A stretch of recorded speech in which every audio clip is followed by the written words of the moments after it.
আসসালামু আলাইকুম রহমতুল্লাহি ওয়া বারাকাতুহু। ইসলাম শান্তি, শান্তি মানুষের জন্য, আর মানুষ মানে নরনারী, নরনারীর শান্তির জন্য যে মতপথ তাহাই ইসলাম। আর যে মতপথে শান্তি নেই সেটা ইসলাম নয়।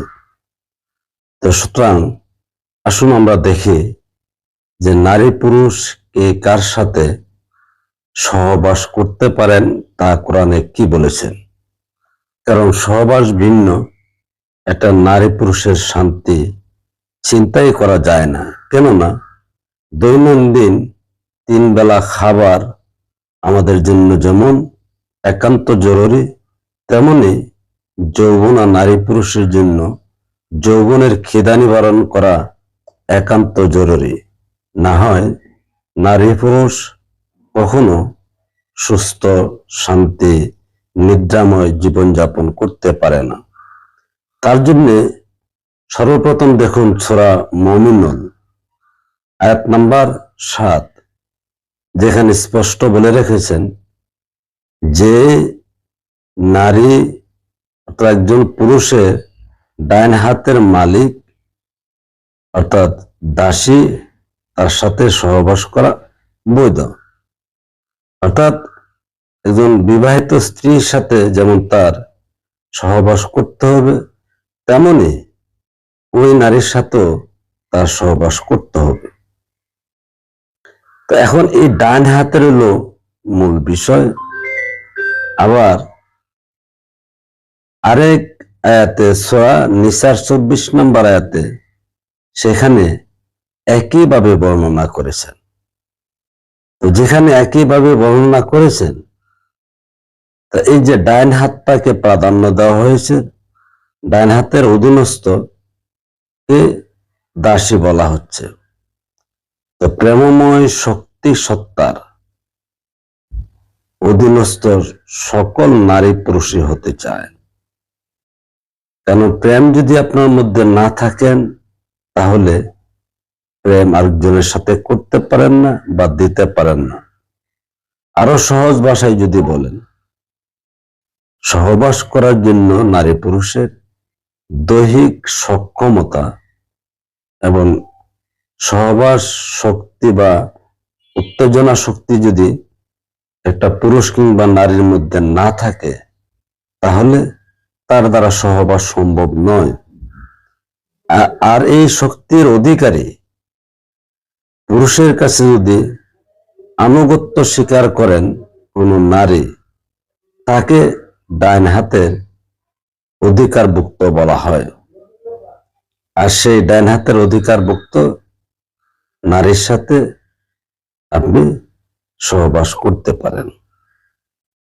কারণ পৃথিবীর প্রত্যেকটা মানুষই চায় তার সহমর্মী বন্ধন। একজন নারী যদি সে প্রেমিকা হয়, নিশ্চয়ই সে একজন প্রেমিক পুরুষ খুঁজবে। এটা তার জৈবিক অধিকার বা তার ব্যক্তিত্বের অধিকার। তেমনি ভাবে একজন পুরুষ যদি সে প্রেমিক পুরুষ হয়, সে একজন প্রেমিকা খুঁজবে। কারণ এটাই একজন প্রেমিকের ধর্ম বা একটা প্রেমিকার ধর্ম। যার যার ধর্ম রক্ষা করার জন্য কোরআনে বলেছেন লাকুম দিনুকুম ওলিয়াদ দিন, তুমি তোমার ধর্ম রক্ষা করো। রক্ষা কিভাবে করবেন? এই ধর্ম অনুসারে পার্টনার খোঁজা। এখন বলতে পারেন এই অনুসারে বিয়ে করবে, কারণ এই শিক্ষা দীক্ষা আমাদের সমাজ ব্যবস্থার মধ্যে নেই। আমাদের গার্জিয়ান যারা আছেন, বাবা মা যারা আছেন, তারা এই মান নির্ণয় করতে পারে না। যদিও সকল নবী রাসূলের আমলে এসে এই শিক্ষা বিদ্যা দিয়ে যান, যদিও এগুলি গোপনীয় বিষয়। সকল কম বয়সী ছেলে মেয়েদের জন্য এই বিষয় নয় বা আলোচনা নয়।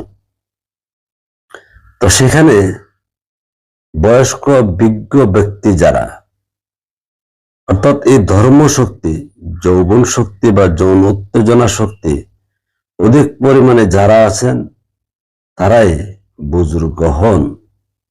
কারণ প্রেম ভিন্ন।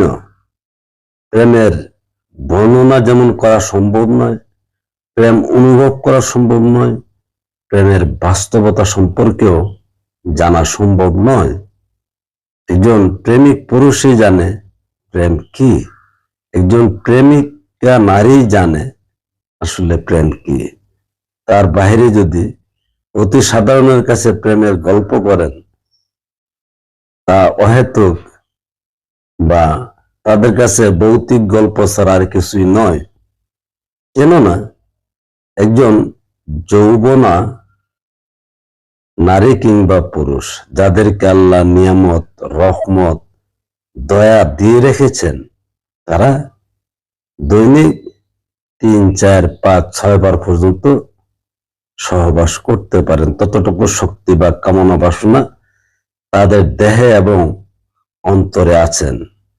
আর সেই অনুসারে যখন তারা জুটি হন, কাউকে পান, তার সাথে ততটুকু পরিমাণ সহবাস তারা করেন, হোক নারী কিংবা পুরুষ।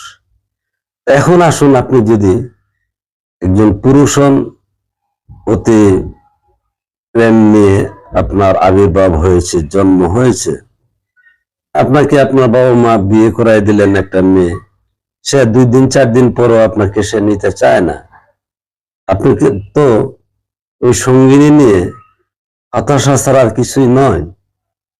অথবা আপনি নারী হলেন, আপনার সারাদিন প্রেম ক্ষুধা আছেন, কিন্তু আপনার বাবা মা আপনাকে বিয়ে দিচ্ছেন এমন এক ছেলের কাছে, সে সপ্তাহে একদিন আপনার বিছানায় আসতে চায় না।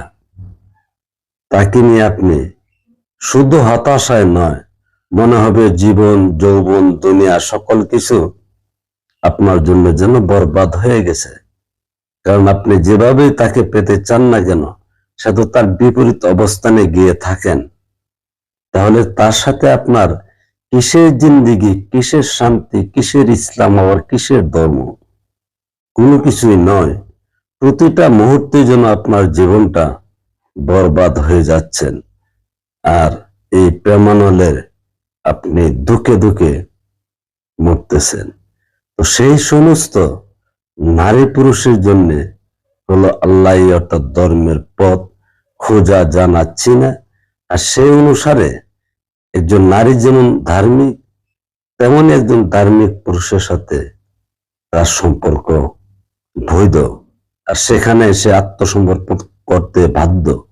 কারণ সেখানে যদি আত্মসমর্পণ সে না করে, তাহলে তার এই জীবনের পূর্ণতা আসবে না। তেমনি ভাবে একজন পুরুষও তেমনি একজন নারীর কাছে আত্মসমর্পণ করতে বাধ্য, না হয় তার জীবনের সুখ বা পূর্ণতা সে পায় না।